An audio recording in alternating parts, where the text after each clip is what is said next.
시작. 오직 너희를 부르신 거룩한 이처럼 너희도 모든 행실에 거룩한 자가 되라. 아멘. 그래서 교회 표어를 거룩한 자가 되라 이렇게 정해봤습니다.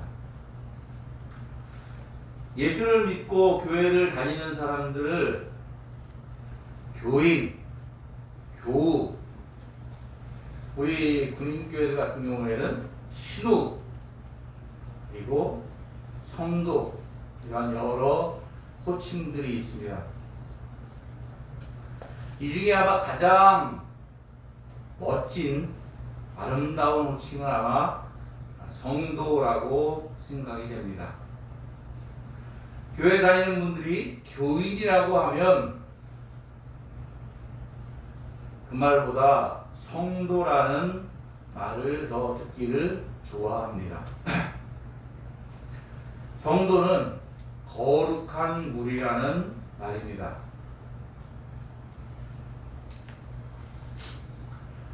거룩하다라는 말은 보통 사람들이 가지고 있는 그 단어의 이미지하고는 좀 다릅니다. 국어 사전적 의미로는 뜻이 매우 높고 위대하다 라고 사전적 의미에 나와 있습니다. 성경적 의미는 구별되다, 하나님을 섬기기 위해 구별하여 놓은 것, 이것이 거룩하다는 뜻의 의미입니다.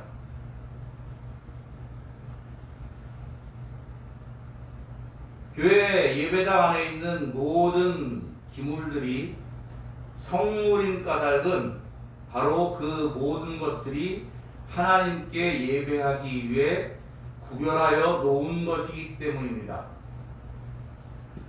작은 것 하나라도 귀하게 여기고 소중하게 사용해야 할 것입니다.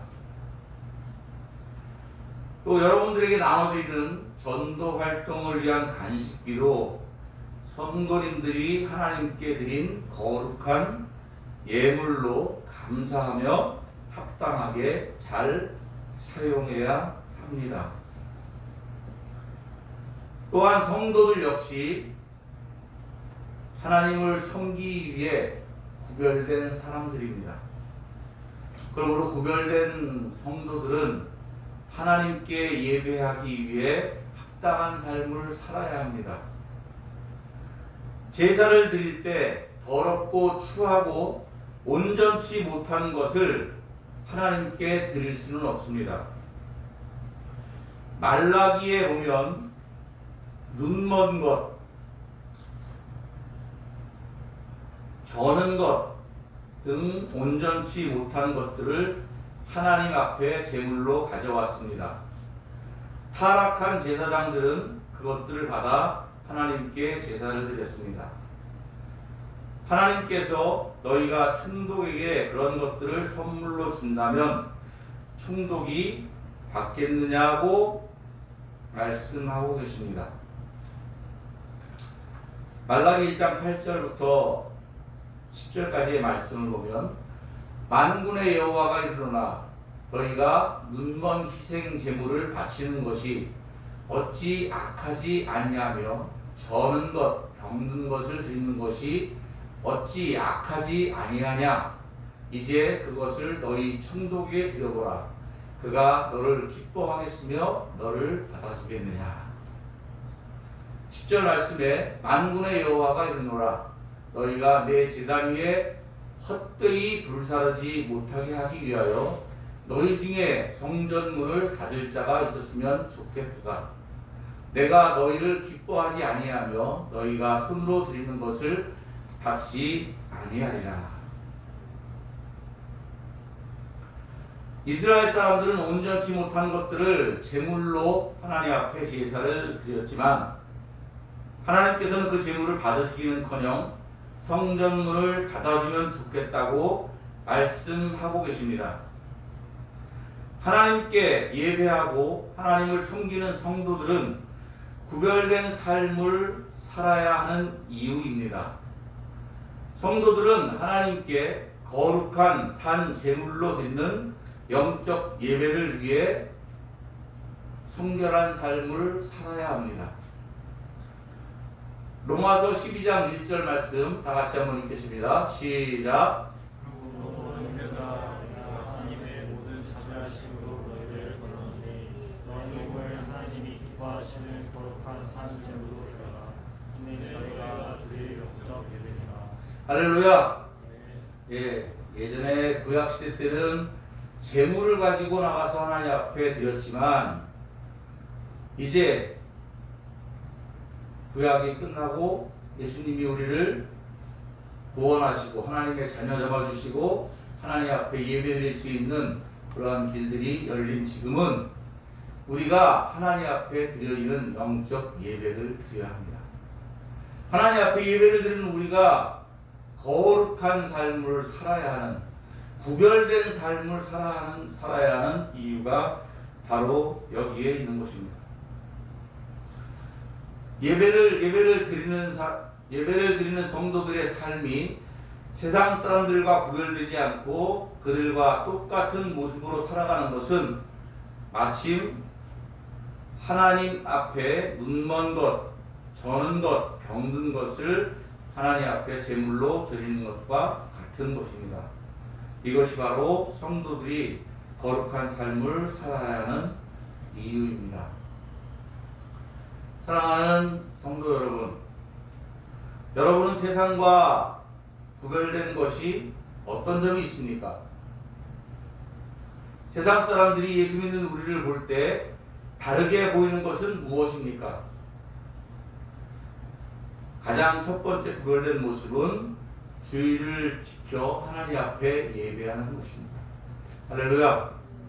오늘 여러분들 이렇게 하나님 앞에 나와서 예배하는 것 하나님께서 기뻐하시고 여러분들을 축복하실 것을 믿습니다.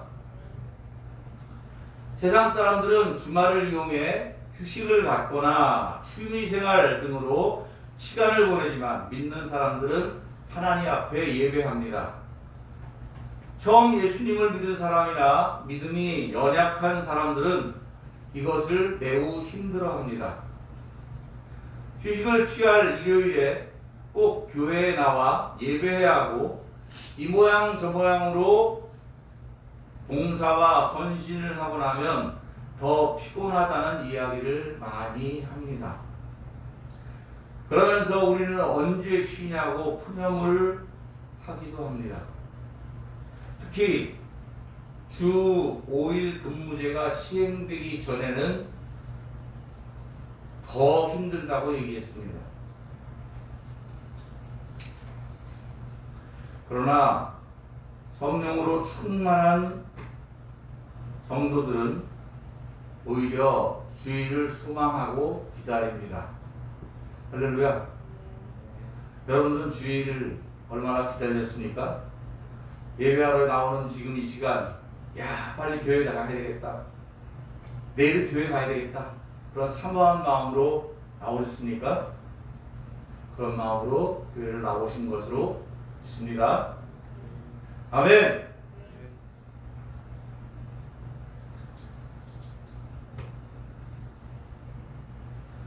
믿음의 사람들, 성도들은 하나님 앞에 나와 예배할 때 평안을 얻습니다. 지금 이 시간 여러분들이 예배할 때 하나님께서 주시는 샬롬이 여러분의 심령 가운데에 가득하기를 주님의 이름으로 축복합니다. 하나님의 샬롬에 거하게 될 때에 여러분의 영혼은 안식과 생명을 얻게 됩니다. 마음과 정성과 힘을 다하여 하나님께 예배합시다. 아멘. 예배하는 것은 앞에 있는 목사가 찬양을 기가 막히게 잘하고 설교를 재미있게 하고 아주 높은 지식을 가르쳐줄 때 그 예배 속에서 하나님의 샬롬을 가지는 게 아닙니다. 여러분들이 지금 이 자리에 하나님 앞에 나오신 것을 믿고 그것을 바라보고 마음과 정성을 다하고 힘을 다해서 살아계신 우리 하나님 앞에 예배를 드릴 때 하나님의 성령께서 여러분에게 강화 감동을 주는 그러한 예배가 될 줄 믿습니다.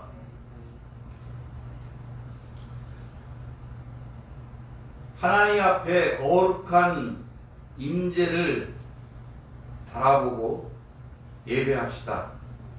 하나님의 보좌 앞에 나아가 주님을 만남으로 그 영혼의 생기를 얻고 힘을 얻게 됩니다. 이것이 세상 사람들과 성도들의 가장 큰 차이점이라고 볼 수 있습니다. 네, 오늘은 신전 예배에서 제가 이렇게 원고 설교를 하고 있는데 원고 설교를 하다 보니까 다들 고개가 이렇게 숙이는 것 같아요. 할렐루야! 할렐루야! 예. 지금 여러분들 이 앞에 주님께서 계시다. 주님 앞에 예배를 한다고 생각을 해보세요. 두 번째, 세상 사람과 성도들의 구별된 점은 기도입니다.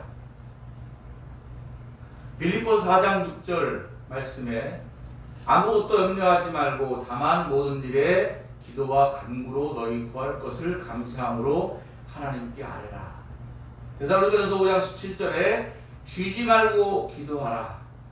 요한일서 1장 9절에 만일 우리가 우리 죄를 자백하면 그는 미쁘시고 의로우사 우리 죄를 사하시며 우리를 모든 불의에서 깨끗하게 하실 것이요.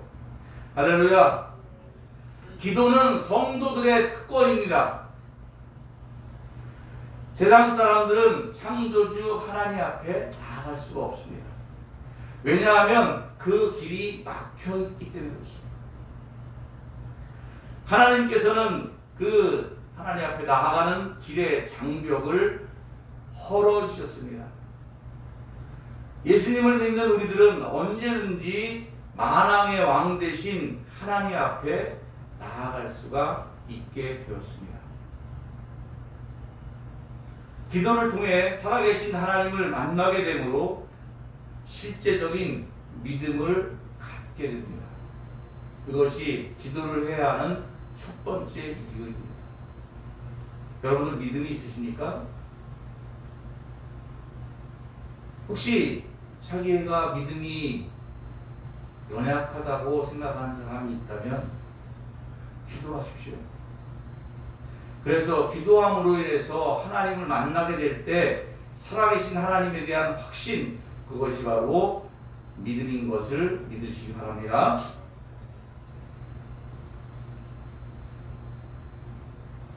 기도를 하는 성도들은 힘들고 어려운 일을 당할 때 낙심하거나 절망하지 않습니다. 고난과 환난 등 어려운 일을 견디고 이겨내게 되는 것입니다. 앞에 홍해가 가로막혀 있어도 하나님 앞에 기도할 때 홍해를 갈라주십니다.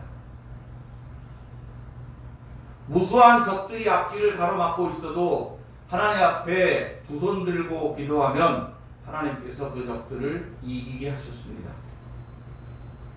덥고 춥고 먹을 것이 없는 광야에 있을지라도 기도할 때 하나님께서 지켜주시고 모든 것들을 채워주셨습니다.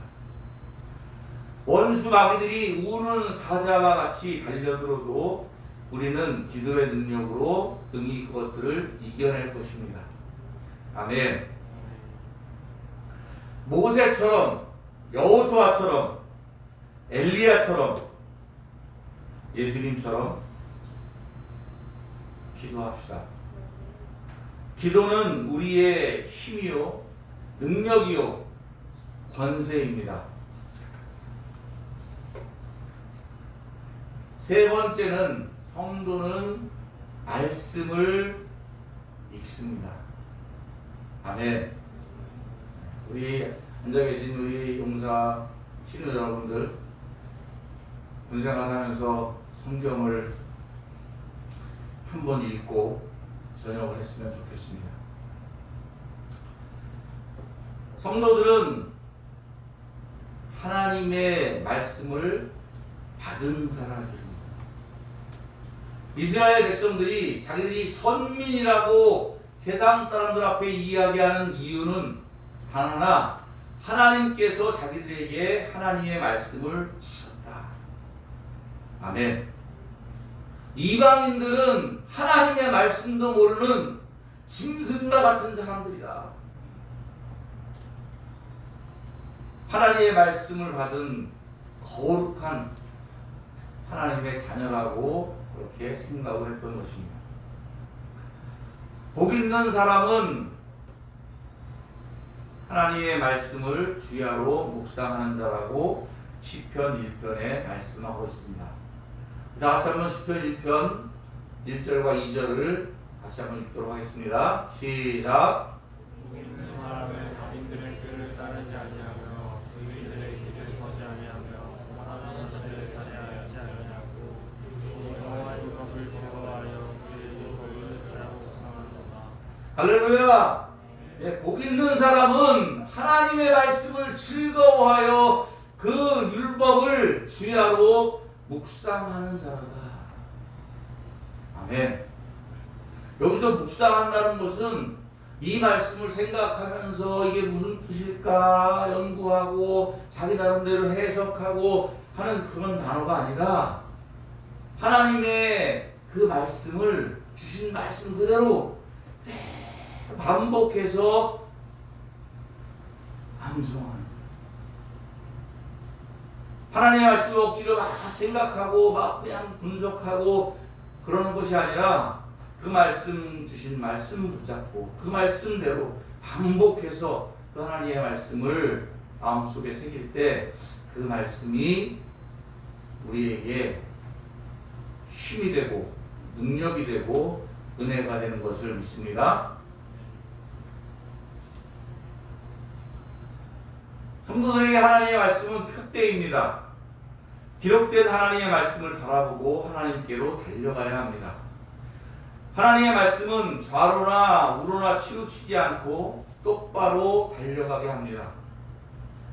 하나님의 말씀을 따르지 아니하면 좌로 우로 치우치고 곁길로 가기 쉽습니다. 그래서 하나님께서는 우리에게 변치 않는 하나님의 말씀을 주셨습니다. 이 성경 66권의 말씀을 주신 이유는 하나님의 말씀, 변치 않는 하나님의 말씀을 주심으로 이 말씀을 표대 삼아서 기준 삼아서 살아가라고 주신 것입니다. 아멘. 이 말씀이 우리의 삶을 인도해 주십니다. 말씀은 우리의 인생길에 빛이고 등불입니다. 말씀은 살아계신 하나님의 뜻이고 음성입니다. 할렐루야. 2022년도 제가 하나님 앞에 무엇을 드릴까, 무엇을 열심히 할까 생각을 하다가 또 우연한 기회에 목사님들하고 같이 모여서 한 20여 분 되는 목사님들과 성경을 읽게 되었습니다. 3개월에 하루에 한 20장 가까이 읽으면서 성경을 3개월에 한 권을 읽자, 그렇게 해서 어제부터 시작을 했습니다. 사랑하는 성도 여러분, 2022년도 하루에 성경 석 장씩 정도 읽으면 1년에 1독을 할 수 있습니다. 군에 있으면서 창세기부터 요한계시록까지 쭉 차례대로 한번 읽을 수 있으시기를 부탁합니다. 그래서 어떻게 하면 성경을 읽으실까 해가지고 성경을 읽으면 한 달에 한 번씩 표창을 해야 되겠다. 하루에 얼마큼 읽을까요? 적당한 분량을 정해서 여러분들이 성경 읽은 것을 이 교회 생명교회 교회 밴드에 기록하시고 읽고 난 것 말씀 한 절을 하나님 나에게 이렇게 은혜를 주셨다 간단하게라도 쓰고 그렇게 해서 매일매일 올리시면 월말에 여러분들에게 시상을 하도록 하겠습니다. 할렐루야. 별로 안 기뻐하시는 것 같아요. 교회 나오면 교회 나왔다고 간식 줘, 또 전도하라고 전도 활동비 줘, 성경 읽으면 잘했다고 시상까지 해. 얼마나 좋습니까? 여러분들의 영혼을 위해서 우리 새생명교회가 여러분들을 돕고 있다는 것을 꼭 기억하시기를 바랍니다.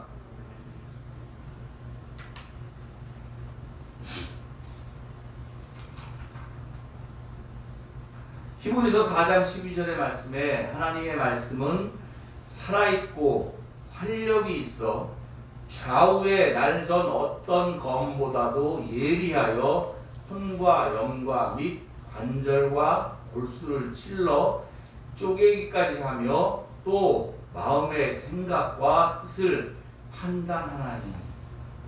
아멘. 다 같이 한번 크게 읽도록 하겠습니다. 시작. 하나님의 말씀은 살아있고 활력이 있어 좌우에 날선 어떤 검보다도 예리하여 혼과 영광이 관절과 골수를 찔러 쪼개기까지 하며 또 마음의 생각과 뜻을 판단하나니. 할렐루야. 저는 저 말씀을 정말 믿습니다. 저는 저 말씀을 정말 믿습니다. 제가 설교를 하면서 이렇게 성경 말씀을 같이 읽게 하는 이유는 그 말씀이 좌우에 날선 검보다 예리해서 여러분의 심령을 찌르기를, 그 하나님의 말씀의 능력이 여러분들을 살리기를 바라며 그것을 믿기 때문에 그렇습니다. 할렐루야. 할렐루야. 설교를 잘한다는 것은 그거는 허상이에요. 좋은 예화를, 감동적인 예화를 여러분들에게 아무리 잘해서 눈물이 나게 하고 웃게 만들고, 설교 준비하면서 어떻게 무슨 말을 하면 웃을까? 어떻게 무슨 말을 하면 감동적일까? 아무리 해봐야 아무 소용없습니다. 저도 그것들을 위해서 설교 준비하면서 많이 노력도 많이 해왔고 이런저런 설교의 방법을 많이 해봤습니다. 그러나 그것은 인간적인 방법입니다. 사람을 변화시킬 수가 없습니다. 사람을 변화시키고 사람을 살리는 것은 오직 하나님의 말씀인 것을 저는 믿습니다. 비록 설교자가 말을 더듬거려도, 뭐 앞뒤가 잘 안 맞는 것 같고 서론 본론 결론 기승전결이 안 맞는 것 같아도 그거 상관없습니다. 여러분들이 예배에 나올 때 내가 오늘 하나님 앞에 나아가 예배하고 하나님의 말씀을 듣기를 원합니다. 하나님 나의 길을 인도해 주시옵소서. 하나님 나의 문제를 해결해 주시옵소서. 그런 사모하는 마음으로 여기 자리에 앉아 있으면, 그 자리에 나와서 예배를 하게 되면 이 시간에 살아계신 하나님의 말씀이 그 말씀을 통해서 여러분의 심령을 변화시킬 줄 믿습니다. 여러분의 삶의 지혜를 주실 줄 믿습니다. 할렐루야. 할렐루야. 마음을 활짝 열고 하나님 앞에 구하십시오. 하나님의 말씀의 성령의 검이 여러분의 마음을 찢을 것을 믿습니다. 하나님의 말씀은 능력이 있어서 사람을 변화시킵니다. 물이 변하여 포도주가 되는 것처럼 하나님의 말씀은 죽었던 영이 살아나고 잠자던 영이 깨어나게 됩니다. 이 말씀의 검으로 원수 마귀들을 물리쳐 이기십시오. 할렐루야.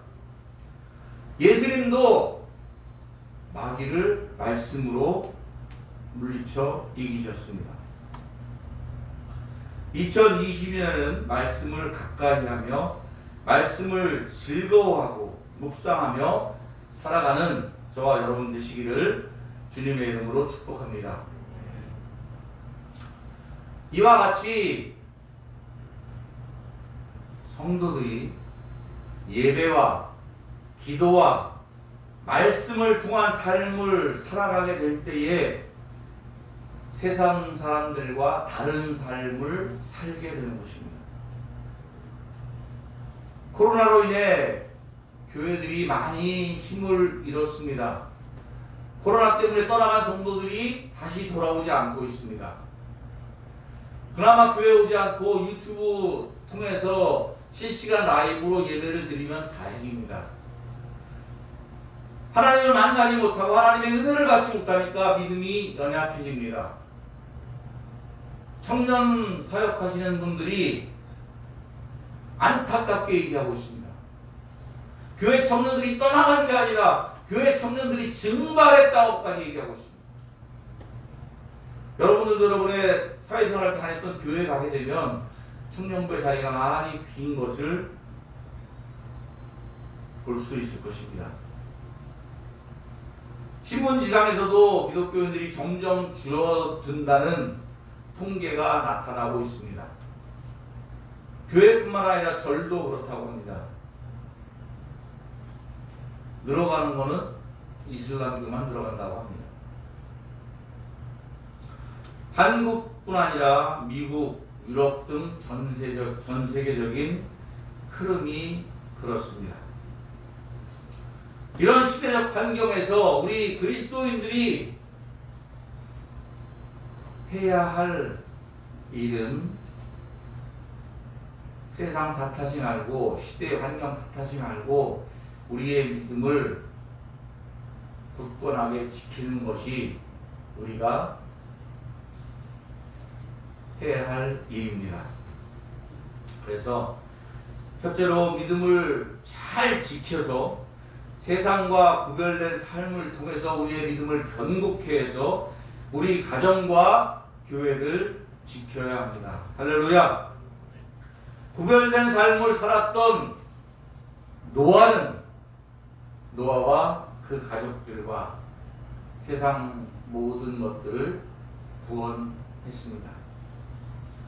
구별된 삶을 살았던 아브라함으로 인해 그 가족과 그를 따르던 조카, 그의 가족들도 구원을 받았습니다.